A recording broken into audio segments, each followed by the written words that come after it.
Friends आपण समस्त को घरमणी ब्लॉग को बहुत बहुत स्वागत।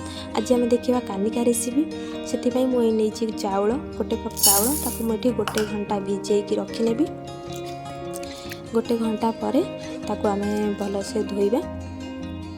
ताले गोटे घंटा हो जाए भलसे धोईकी मुझे छाणी नेबी। मुझे छाणी नौची पूरा ड्राए करनेबी। ड्राए कर सारा पर गोटे जगह को खोली हलदी गोटे चामच पकई गोले रखिनेबी। तापर आम ऐड करदबा हलदी गोड़े रखी सारी गैस बसई पैन बसई देली से ऐड करदेवी घी।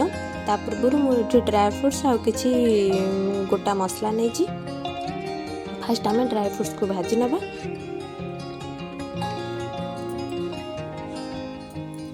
पैन में घी प्राय 1.5 चम्मच पखापाखि देली से सब ड्राई फ्रूट्स खाली किसमिश आ काजू बादाम को भाजी देवी।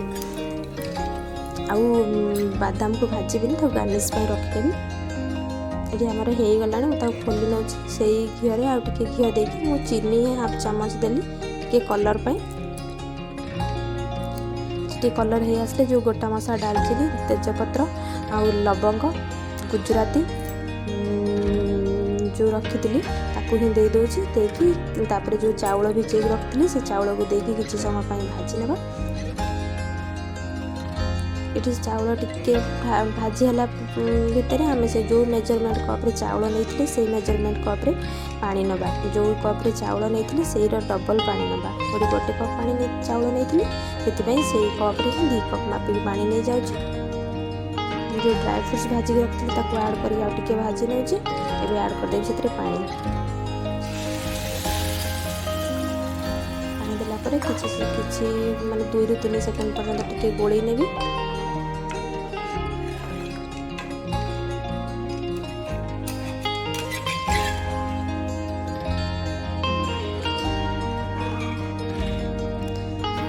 किसी समय पर मुझे ऐड करदेली चीनी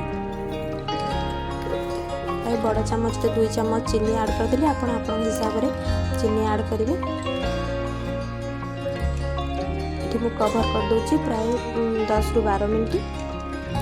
मुझे 12-15 मिनट पर कवर खोलिकी टे ड्राए हम से खोलारे टे खाली जस्ट हल्का भाजी नौ। आपण मैंने भी ये कानिका घर प्रस्तुत करूँ बहुत टेस्ट लगे। और सरस्वती पूजा मानक तो बहुत भल लगे।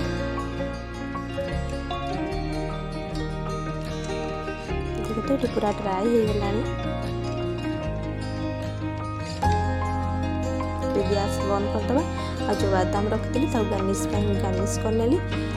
आपण मानक जदि मो वीडियो भल लगी लाइक करेंगे, शेयर करेंगे, कमेंट करेंगे, सब्सक्राइब करने पाखे बेल आइकन पर क्लिक करने। धन्यवाद।